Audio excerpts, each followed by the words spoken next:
여러분 무더위에 정말 수고가 많으시죠. 너무 더운 날씨 때문에 힘들어하시는 분이 참 많습니다. 29일에 부산이 이제 38.8도 1904년도부터 기상 관측한 이래로 지금 최고의 기온을 갈아치웠습니다. 122년 만에 갈아치웠고요. 또 보니까 부산 우리 옆에 양산은 41.4도, 그냥 우리나라 역사상 최고 기온을 기록했습니다. 이렇게 너무너무 폭염이 계속되고 있는데, 그렇다 보니까 이제 뭐 양식장이라든지 뭐 가축을 키우시는 분들이 폐사를 해가지고 피해가 굉장하다는 뉴스를 봤습니다. 뉴스에서 보니까 농부 한 분이 이제 이런 날씨가 계속되면 이제 이번 올해 농사는 망했다, 이렇게 말씀하시더라고요. 그러면서 이런 날씨는 진짜 지구가 멸망할 것 같은 이제 기온이다, 이렇게 인터뷰를 하시는 내용을 참 제가 인상 깊게 보았습니다. 여러분, 이 지구에서 일어나는 여러 가지 일들을 볼 때 정말 자연재해라든지 뭐 지진과 또 여러 가지 폭염과 또 산불과 뭐 물난리와 이런 모든 그 자연 현상들이 지금 너무너무 이상하게 흘러가고 있습니다. 그래서 많은 지구촌의 사람들이 고통을 겪고 있는 우리가 현실을 눈으로 잘 보고 있지요. 그러니까 그런 것만으로도, 자연의 이런 재해만으로도 너무너무 힘든 우리 시대를 살아가고 있는데요. 또 어떻게 보면 그와 더불어 말미암아 이 사회가 점점 힘들어가고 있는 것 같습니다. 이제 뭐 오래 전부터 이제 청년들 사이에서 이 헬조선이라는 말을 이제 여러분 들어보셨을 거예요. 헬은 지옥이라는 말 아닙니까? 우리나라가 이제 지옥과 같다는 건데요. 청년들의 받는 이 삶의 무게가 너무 큰 겁니다. 이게 보니까 갈수록 이게 계급화된 사회인 것 같고요. 그 다음에 사회 구조가, 시스템이 굉장히 부조리하다고 청년들은 생각하고 있습니다. 그래서 청년들이 이제 헬조선이라고 하는 거죠. 이렇게들 많이 고백한다고 합니다. 아무리 노력해도 판이 정해져 있는 것 같다는 거죠. 바꿀 수 없다는 겁니다. 그리고 월급은 안 오르는데 물가와 집값은 하늘을 찌릅니다, 이런 말도 하고요. 남과 비교당하는 시선에 숨이 막혀요, 우리 청년들의 고백입니다.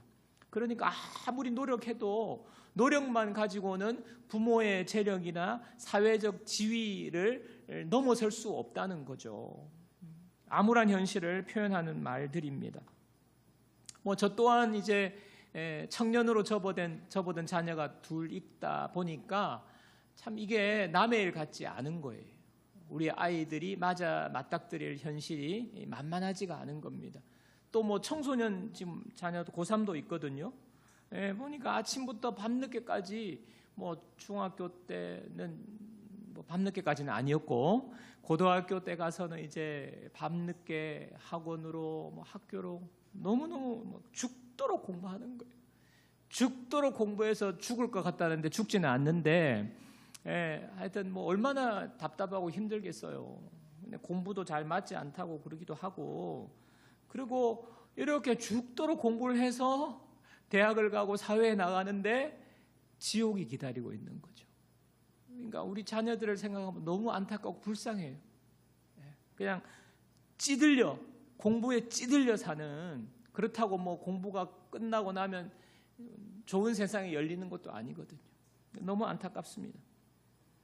어른들인 저와 여러분은 어떻습니까? 여러분 좀 살만하십니까? 괜찮습니까? 미래가 좀 소망이 있습니까? 여러분, 우리 시대가 참 이렇게 소망을 품기가 힘든 시대입니다. 오늘 이제 우리가 본문 이사야서를 지난주부터 살펴보고 있는데요. 이스라엘 백성이 처한 현실도요, 비참했어요. 이제 설명을 좀 드리면, 그 당시에는 고위 관리들이요, 부동산을 다 점유했습니다. 그러니까 가난한 사람들은요, 집 한 채가 없었습니다.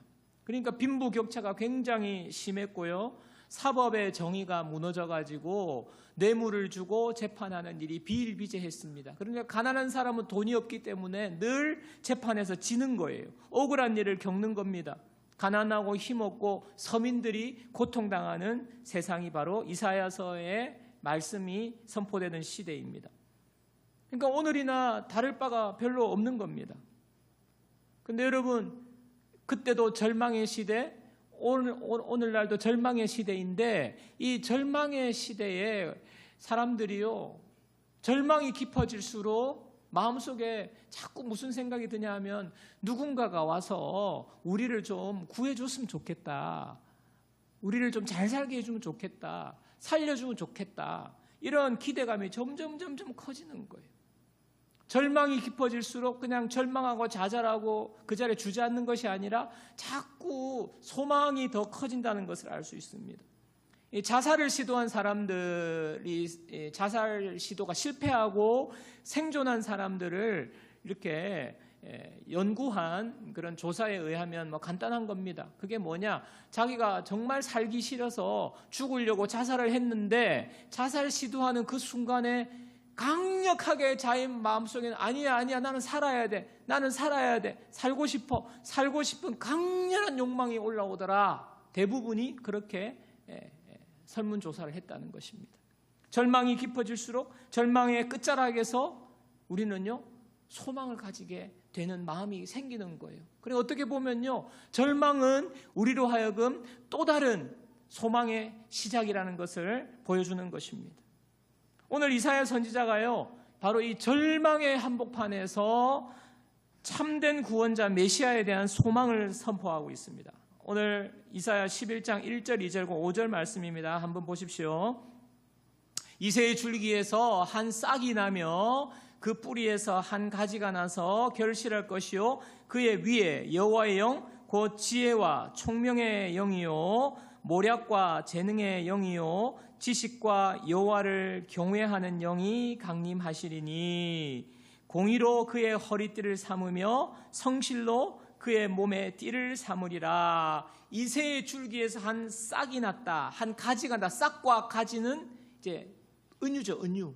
바로 이새의 줄기, 이새의 후손으로서 메시아가 오신다는 것입니다. 다윗의 후손으로 메시아가 오실 건데, 그분의 위에는요, 여호와의 영, 지혜, 총명, 모략, 재능의 영이 충만하게 임할 거다. 지식과 여호와를 경외하는 영이 그분에게 임할 거다라고 이야기하고 있습니다.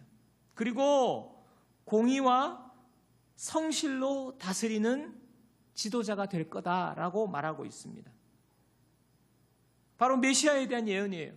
그리고 이어서 3, 4절에 보면요, 그 통치가 어떻게 통치하는지, 이 메시아가, 구원자가 어떻게 다스리는지를 이사야 11장 3절 4절에 말하고 있는데요, 메시지 성경으로 한번 보겠습니다. 그는 겉모습으로 판단하지 않으며 풍문에 따라 판결을 내리지 않을 것이다. 궁핍한 이들을 위해 의롭게 재판하고 땅 위의 가난한 이들을 위해 정의롭게 판결할 것이다. 모든 옥깃을 여미고 그의 말을 주목하여 듣게 되리라. 그의 입에서 나오는 숨만으로도 악한 자들이 거꾸러질 것이다. 매일 아침 그는 튼튼한 작업복과 신발을 갖추고 나와 이 땅에 의와 신실함을 세우는 일을 할 것이다.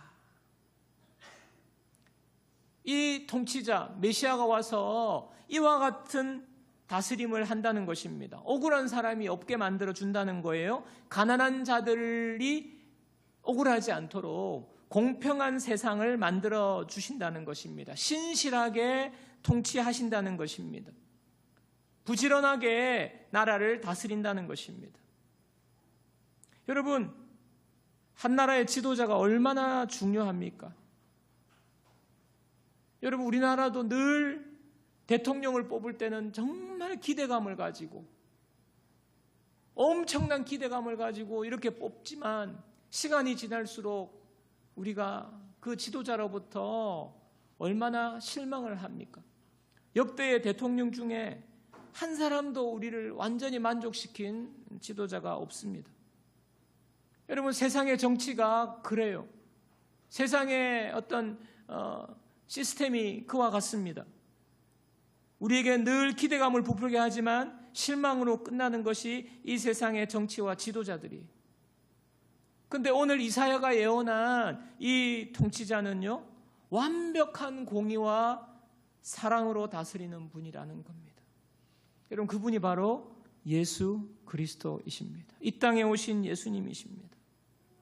예수님이 이 땅에 오셔서 다스리는 나라가 될 때 우리는요, 세상이 줄 수 없는 진정한 만족과 평안과 안전함을 누리게 되는 거예요. 이사야 11장 6절 8절 보십시오. 그때에 이리가 어린 양과 함께 살며 표범이 어린 염소와 함께 누우며 송아지와 어린 사자와 살찐 짐승이 함께 있어 어린 아이에게 끌리며 암소와 곰이 함께 먹으며, 곰이 암소를 잡아먹는 게 아니고요, 암소와 곰이 함께 먹으며 그것들의 새끼가 함께 엎드리며 사자가 소처럼 풀을 먹을 것이며 젖 먹는 아이가 독사의 구멍에서 장난하며 젖된 아이가 독사의 굴에 손을 넣을 것이라. 약육강식의 그 동물의 세계를 말하는데 그 동물들이 서로 화평하게 함께 공존한다는 거죠. 여러분, 이 세상의 이 치열한 경쟁 사회에서 정말 생존이 어려운 그런 금수저, 은수저, 흙수저 이러면서 도무지 살아남을 수 없는 이런 상황이 아니라는 것입니다. 함께 평화롭게 공존하고 서로 해치지 않는다는 것입니다. 서로 함께하며 서로 위해주며 위해를 가하지 않는다는 것입니다. 어린아이가 독사의 굴에 손을 넣어도 물지 않는다. 해치지 않는다는 겁니다. 전쟁이 없다는 거고요. 서로 함께 평화롭게 서로 안전한 세상이 온다는 것입니다. 메시아 예수 그리스도가 통치하는 그 나라의 모습입니다. 제가 이 말씀을 이제 묵상하는데 제가 중등부 때 찬양을 많이 불렀던 찬양이 있어요. 여러분 아시는지 모르겠는데 아시면요, 여러분은 주일학교를 좋은 데 나온 분이에요. 이거 좋은 주일학교 나오신 분만 아는 찬양입니다. 사막에 샘이 넘쳐 흐르리라, 사막에 꽃이 피어 향내 내리라, 주님이 다스리는 그 나라가 되면은 사막이 꽃동산 되리. 사자들이 어린 양과 뛰놀고 어린이들 함께 뒹구는 참 사랑과 기쁨의 그 나라가 이제 속히 오리라. 사막에 숲이 우거지리라, 사막에 예쁜 새들 노래하리라. 주님이 다스리는 그 나라가 되면은 사막이 낙원되리라. 독사굴에 어린이가 손 놓고 장난쳐도 물지 않는 참 사랑과 기쁨의 그 나라가 이제 속히 오리라. 중등부 때요, 이 찬양을 제가 중등부 때 찬양을 많이 불렀겠죠. 근데 지금까지 30년, 40년이 지났는데도 기억에 남는 찬양이 몇 곡 없는데 이 찬양 기억에 남아있어요. 얼마나 목이 터져라고 불렀는지. 그때 저희들의 삶이 그렇게 힘들지도 않았는데요, 너무너무 좋은 거예요. 여러분, 이 찬양이 왜 좋았을까? 왜 기뻤을까? 여러분, 이 찬양의 가사가 이사야의 말씀의 예언의 말씀 아닙니까?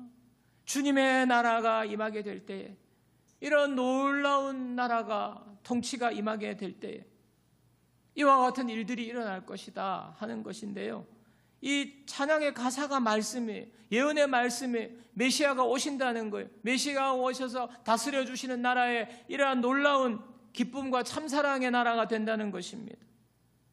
이 말씀만으로 그냥 말씀이 소망의 말씀으로 어린 저의 가슴에 다가오는 거예요.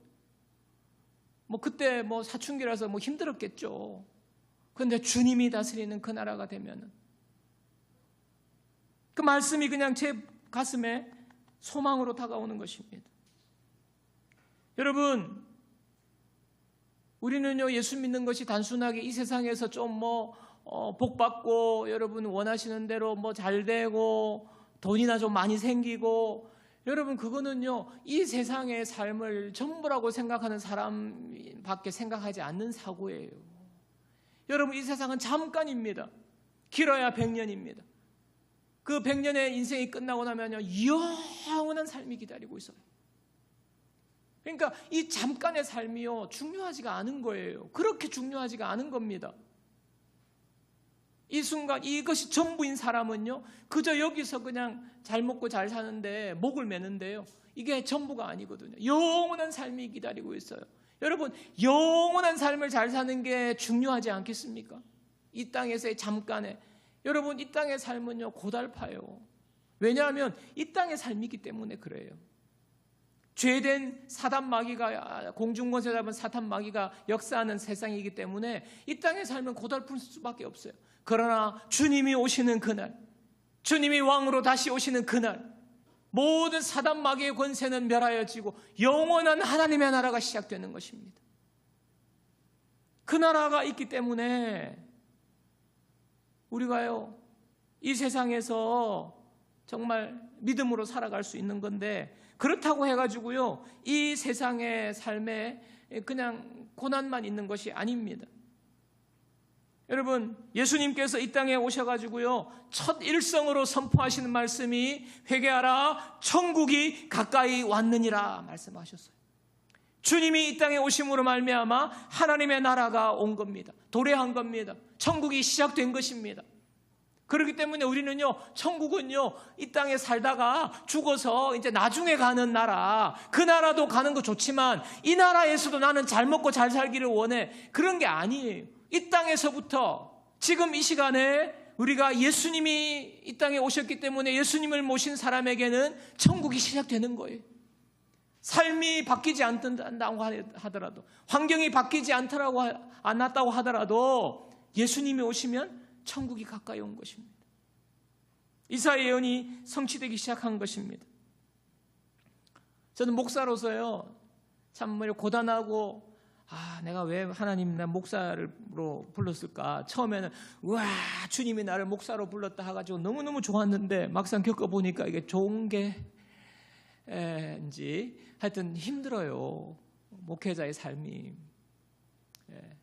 근데 목회자의 삶으로 살면서 정말 기쁘고 행복한 순간이 있어요. 그게 뭐냐 하면, 여러분들이 정말 믿음 안에서 변화되고 기뻐하는 모습을 보면요, 저는 너무 기쁘고 행복해요. 여러분은 안 믿는 눈치지만 하나님께 맹세하기를 진실입니다. 여러분들이 믿음 안에서 주님을 만나고 기쁘게 삶이 변화되는 모습이 저에게 너무 행복한 거예요. 자, 어떤 성도님들 비슷한 이야기를 제가 많이 들었는데, 성도님 중에 이렇게 고백하는 분이 있더라고요. 전에는 예수님 믿으면 도대체 뭐가 좋은 건지, 도대체 예수님 믿는 게 뭐가 좋은 건지, 그렇게 예수님이 별 필요한지도 모르고 그냥 그렇게 살았대요. 그냥 교회 가자 하니까 한 번씩 가고, 또 놀고 싶으면 놀고 이렇게 지냈습니다. 그러니까 매 주일마다 주일 성수가 안 되는 거죠. 예수님 믿는데 뭐가 좋은지, 예수님이 굳이 필요한지도 모르겠고, 예배 안 드려도 똑같고, 그렇게 주일도 성수를 뜨문뜨문하고 이렇게 살고, 또 내가 하고 싶은 대로 이것저것 월급 받으면 사고 싶은 거 사고, 맛있는 거 먹고, 여행 다니고 이렇게 즐기면서 오로지 즐기는 게 목적인 거예요. 세상 사람들이 하는 것처럼 그렇게 사는 것이 목적으로 그렇게 열심히 살았는데, 어느 순간 이분이 남는 게 하나도 없는 것 같은 거예요. 삶에 자기 마음이 공허하더라는 것입니다.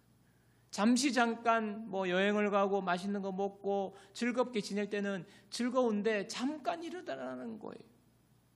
뭐 해외여행도 가고 할 때는 갈 때는 기분이 좋은데 올 때는 막 진짜 피곤하고 돌아와서는 깊은 허무감이 그러면서 우울해지더라는 거예요. 우울해지더라. 그런데 어느 순간부터 예수 믿는 분들하고 교제를 하면서 예수 믿는 분들 보니까 너무 행복해 보이더라는 거예요. 너무 즐거워하더라는 거예요. 근데 그분들의 상황이 자기보다 좋은 것도 아니에요. 뭐 자기보다 부자도 아니고 뭐 잘 나가서도 아니고. 그런데 예수 믿는 사람들 보니까 뭐 때문에 저렇게 행복해하지? 기뻐하지? 늘 웃지? 이러면서 교제하면서 교회에서 예배드리고 말씀을 알게 되고 또 성도님들과 교제하면서 어느 순간부터 경험하게 된 거예요.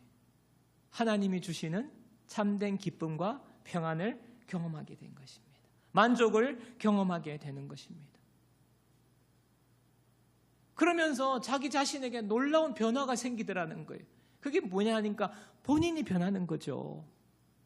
그냥 상황과 환경과 어디 맛있는 거 먹고 어디 가고 그러면 너무너무 기쁜데 그냥 그 나머지 시간은요 늘 우울하고 늘 신경질 나고 남편이 돈 좀 더 많이 벌어오지. 그래서 1년 365일 계속 여행 갔다가 왔다가 또 여행 가고 왔다가 그렇게만 하는데 남편이 돈도 못 벌어와가지고 여행 갔다 오면 이렇게 다시 깊은 우울감에 빠지게 만들고 막 그러면서 그랬는데 본인이 달라지더라는 거예요. 본인이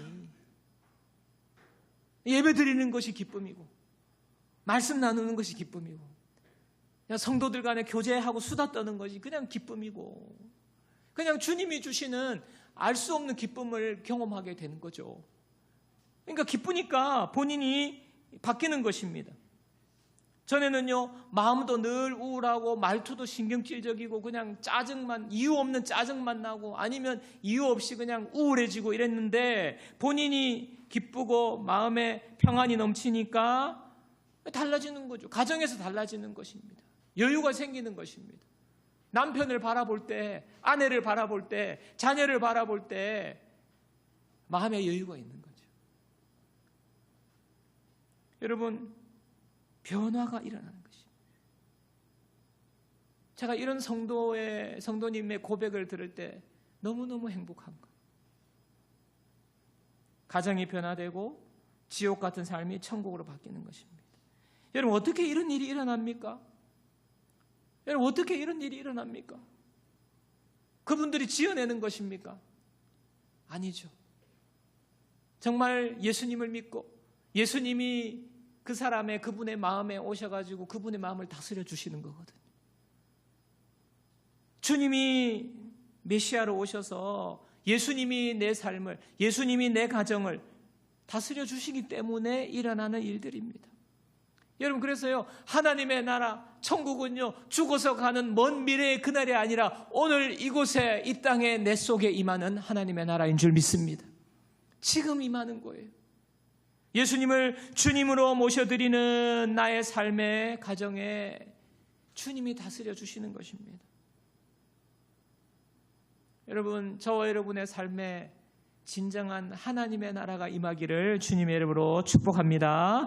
자, 그러면요 하나님의 나라가 임하여서 예수님이 어떻게 내 삶과 우리 가정을 다스려 주시는 복된 삶을 누릴 수 있을까? 오늘 본문 9절이 그 답을 알려주는 거예요. 이사야 11장 9절입니다. 우리 다 함께 통성으로 한번 읽어보겠습니다. 내 거룩한 산 모든 곳에서 해됨도 없고 상함도 없을 것이니 이는 물이 바다를 덮음같이 여호와를 아는 지식이 세상에 충만할 것임이라. 내 거룩한 산 모든 곳에서 예수님이 다스리는 모든 곳에서 해됨도 없고 상함도 없을 것이니 이는 물이 바다를 덮음같이 여호와를 아는 지식이 세상에 충만할 것이다.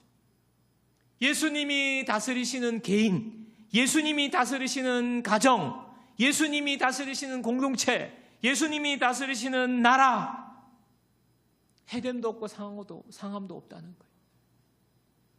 그런데 왜냐? 물이 바다를 덮음같이 여호와를 아는 지식이 세상에 충만한, 하나님을 아는 지식으로 충만해질 때 그게 무엇입니까? 바로 예수님을 나의 구주로 믿는 거예요. 예수님이 나의 구원자이십니다. 나는 예수님 때문에 죄에서 해방되었습니다. 예수님이 십자가에 죽어주심으로 말미암아 나는 새 생명을 얻었습니다. 예수님만이 구원자인 것을 내가 믿고, 그리고 예수님을 나의 삶의 주인으로 모시는 거예요. 여러분은 누구를 주인으로 모시고 살아가고 있습니까? 아마 여러분 안 믿는 사람들은요, 내가 주인이에요, 내가. 그런데 우리는요, 예수님을 주인으로 여깁니다. 여러분, 한 나라를 다스리는 게 보통 어려운 게 아닙니다. 여러분, 이 나라의 주인, 어떻게 보면 통치자가 있죠. 너무너무 어려워요. 근데 내 인생의 주인을 내가 어떻게 잘 다스릴 수 있겠습니까? 우리는요, 우리 인생을 다스릴 수가 없어요. 주님께 맡겨드리는 겁니다. 그래서 예수 믿는다는 것은요, 예수님을 주인으로 모시는, 그리고 예수님의 말씀을 따라서 우리가 순종하며 사는 것입니다. 우리는 종인 거죠. 종이 하는 일이 뭡니까? 주인의 명령대로 하는 거예요. 주인이 시키는 일을 하는 것입니다.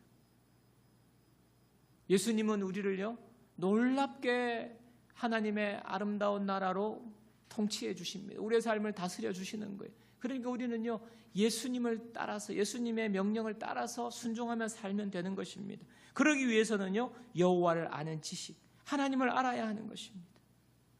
하나님을 모르니까 어떻게 행동해야 될지 모르는 거죠. 이 말씀대로 살아야 하나님의 다스림을 받는 것입니다. 교회는 왔다 갔다 하는데 말씀은 읽지 않고 말씀을 모르고, 그러니까 우리가 순간순간 그냥 내 경험과 남들이 사는 대로 살고, 그렇게 사니까 주님의 다스림을 받지 못하는 거거든요. 주님이 주시는 참된 평안과 기쁨을 누리지 못하는 거거든요.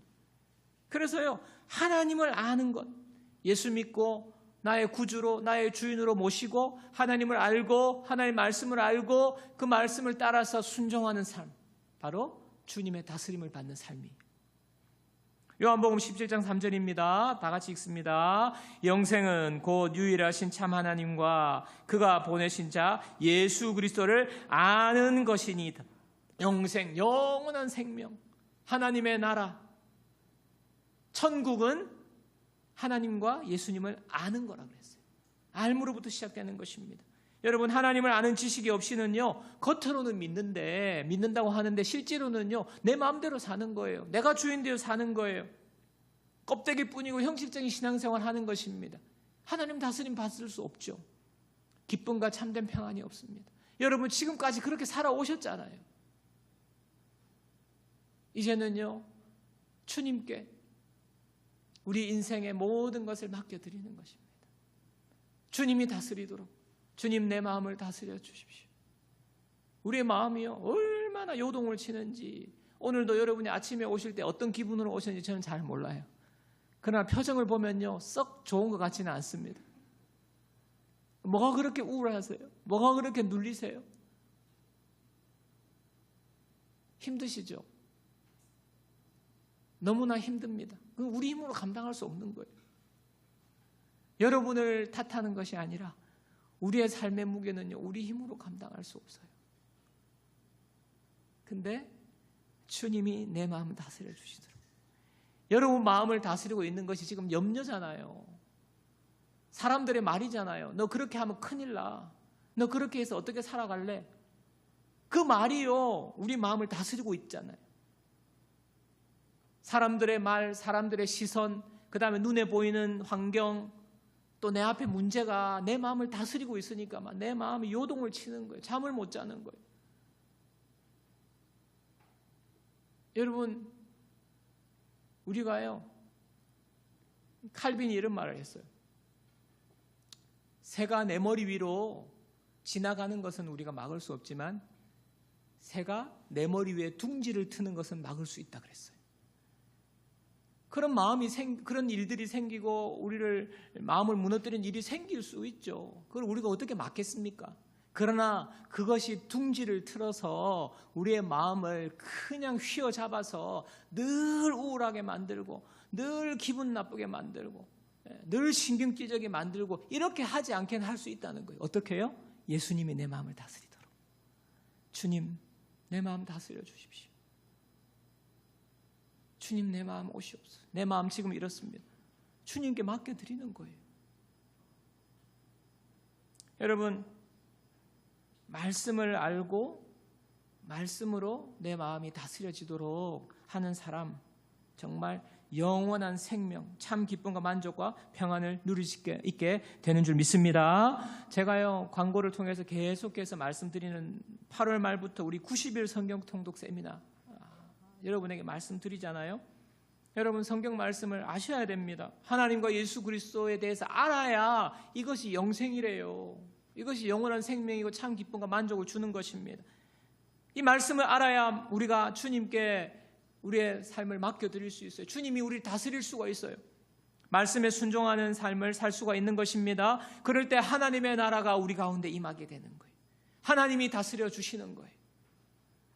여러분, 저와 여러분의 미래가 달려 있습니다. 누구에게 맡기시겠습니까? 여러분의 인생 누구에게 맡기실 거예요? 우리의 삶을 누구에게 맡길 겁니까? 다음에 대통령에게 맡길 겁니까? 사회 시스템에게 맡길 겁니까? 똑같을 겁니다. 제가 예언하건대 똑같습니다.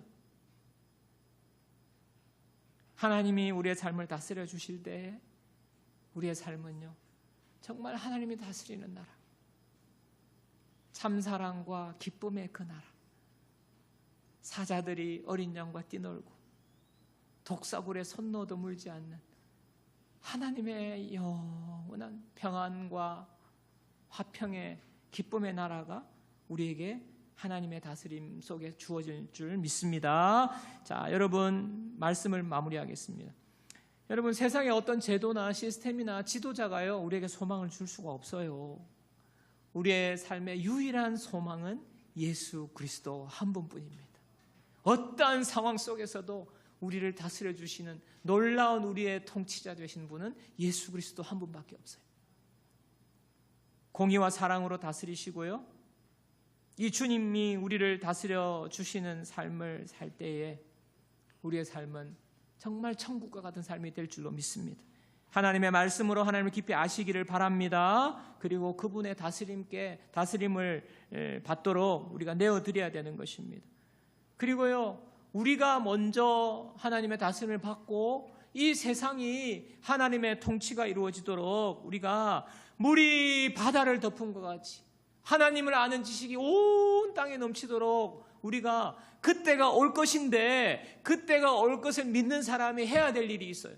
바로 복음을 전하는 것입니다. 언젠가는 물이 바다를 덮음 같이 여호와를 아는 지식이 이 땅에 충만하게 돼서 하나님의 나라가 올 것인데, 우리는 그 나라를 바라보면서 소망을 전하는 거예요. 그게 복음 전도예요.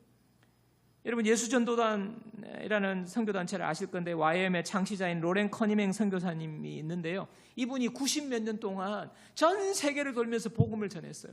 근데 이분이요, 24살 때 환상을 본 거예요. 물이 바다를 덮는 놀라운 큰 파도와 큰 물결이 전 세계 대륙을 덮는 환상을 보고 24살 때에 하나님 앞에 결단한 것입니다. 선교사로 헌신한 것입니다. 평생을 하나님 앞에 드린 거예요. 그래서 90살이 넘었는데도 이분이요, 인터뷰를 했는데 내 가슴은 아직도 불타고 있습니다. 가슴이 불타고 있대요. 그러면서 이분이 평생 붙잡은 슬로건이 있습니다. 하나님을 알고 하나님을 알게 하자. 하나님을 알고 하나님을 알게 하자. 내가 먼저 하나님을 알고 온 열방이, 내 이웃이 하나님을 알도록 이 슬로건 붙잡고 복음을 전했습니다. 사랑하는 여러분, 우리에게도요, 진정한 소망, 하나님의 나라가 임하는 것입니다. 여러분의 가정에, 여러분의 직장에, 여러분의 모든 삶의 현장에, 여러분의 삶의 걸음걸음마다 하나님의 나라, 주님이 다스려 주시는 그 나라가 임할 때에 정말 하나님의 놀라운 기쁨과 은혜가 충만한 그 나라가 될 줄로 믿습니다. 물이 바다를 덮음같이 우리가 먼저 그 은혜를 누리고 또 나아가서 주님의 소망을 전하는 저와 여러분들 모두가 되시기를 주님의 이름으로 축원합니다.